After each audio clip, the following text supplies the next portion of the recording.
이런 질문을 해봤습니다. 누가 감히 고압 전력 전송선에 공을 매달았을까? 이번 주제는 이 질문에 관한 것입니다. 먼저 화두로 안전, 법, 그리고 산업이라고 정해봤습니다. 가끔 야외에서 멀리 보이는 송전선에 이런 공 모양의 물체들이 매달려 있는 모습을 본 적이 있을 겁니다. 여기에 쓰려고 날씨 좋은 날 산에서 갈 수 있는 만큼 최대한 접근해서 찍어본 사진들입니다.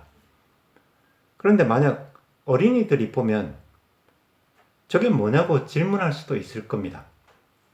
호기심 많은 아이들이라면 연속해서 계속 이런 질문들을 쏟아낼지도 모릅니다. 저것을 왜 매달았냐?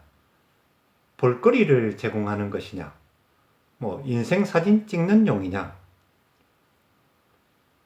저 안에는 무엇이 들어있냐? 쓸모있는 복을 넣어뒀냐? 아니면 관광객이 가까이 가면은 쏟아줄 편지를 넣어뒀냐? 가까이 가서 보면은 실제 크기는 어느 정도냐? 농구공 정도냐? 누가 크기를 정하느냐? 그리고 무쇠로 만들어도 되냐? 어린이들이 그렇게 계속 질문을 하면은 귀찮게 한다고 야단치지 말고 스마트폰을 꺼내서 유튜브에 접속하고 이 영상을 보여주는 것도 하나의 해결 방법이겠습니다. 먼저 왜 매달게 되었는지 이유부터 알아보겠습니다. 누구나 어릴 때 한 번쯤 들어봤을 말인데 필요는 발명의 어머니라는 말로 시작하겠습니다. 이 항공기 행사 하루 전에 연습 비행을 한다는 안내를 보고 연습 비행하는 날 찾아가서 여기에 쓰려고 한컷 마련했습니다. 이런 항공기를 조종하는 분이 미드에 나오는 600만 불의 사나이처럼 망원 렌즈 달린 눈을 착용하고 있다면 잘 볼 수 있겠지만 보통 사람이라면 멀리서 이 전력 선을 식별하는 것은 어려운 일입니다. 문제는 문명사회가 발달하면서 이런 높은 위치에 전력선도 설치하고 또 도시 안에도 초고층 건물을 자꾸 짓다 보니까 안전 문제가 발생합니다. 우리나라에서도 2013년에 헬기가 고층 아파트에 충돌하는 사건이 있었습니다. 그래서 그런 안전 문제를 해결할 사회적 필요가 생겼는데 이런 일을 사업자의 자율에 맡기기보다는 국가가 그 문제 해결에 알맞는 조치를 찾아서 법으로 강제하는 것이 정당하다고 판단하고 법을 만들게 된 것입니다. 그러면 이제 이 법을 만드는 국회로 가야겠죠.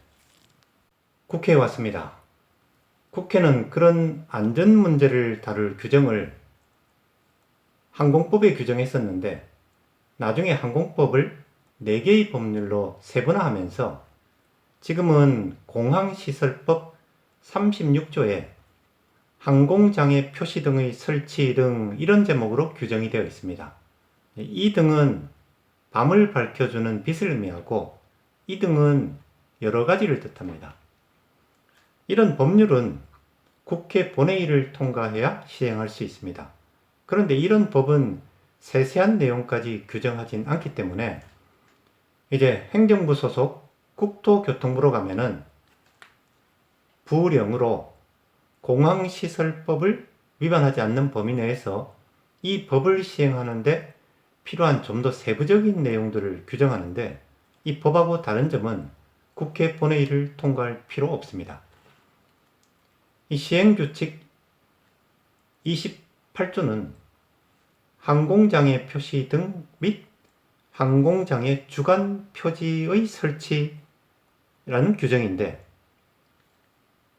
이 표시 등은 야간에 빛을 내서 알려주는 시설이고 주간 표지는 주간의 시설물 위치를 알려주는 것인데 지금 알아보는 공같이 생긴 장치가 바로 여기에 속하는 항공장애 표시구라고 부르는 시설입니다. 동그랗게 생겼다고 해서 구라고 씁니다.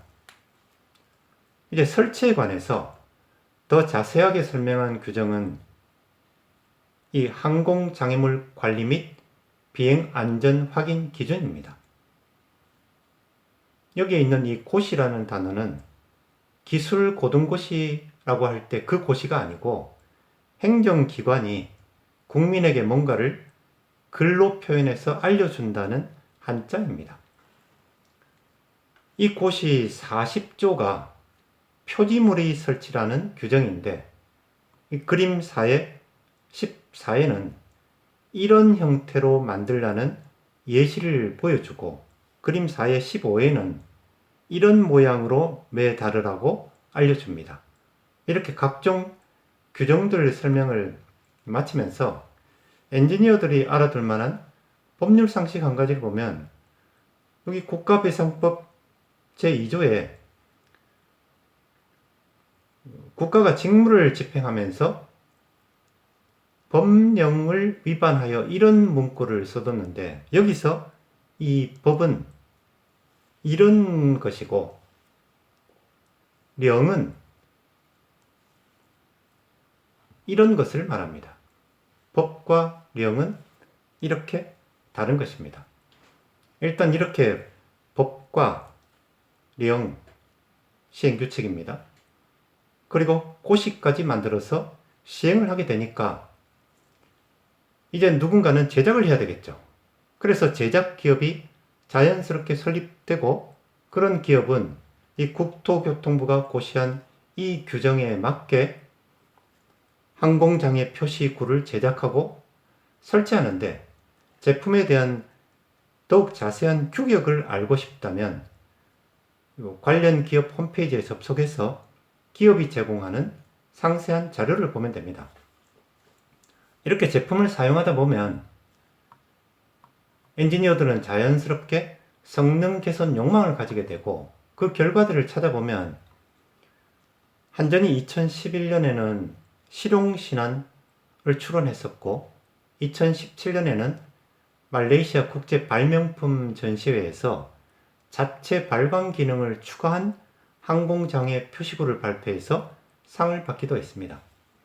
이런 사실관계들을 통해서 이런 주장을 할 수 있습니다. 안전 문제를 해결하려고 법으로 안전조치를 규정을 하니까 그 안전조치를 시행하는데 필요한 제품을 만드는 기업이 생기고 그런 장치를 설치하고 운영을 하다 보니까 발견된 문제를 개선한다든지 그런 성능 개선을 위한 기술 개발을 하게 되고 만약 신기술을 사업하는 과정에서 또 새로운 기업이 설립이 되면 새로운 사업 기회를 찾는 것이고 그에 따라 자연스럽게 신규 일자리도 만들어질 것입니다. 이런 과정들을 선순환이라고들 하죠.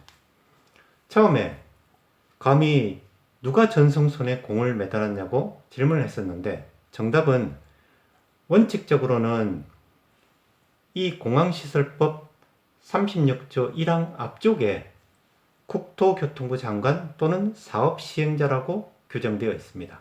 물론 뒤쪽 끝까지 가면 단서조항도 있기는 합니다. 재미있었나요?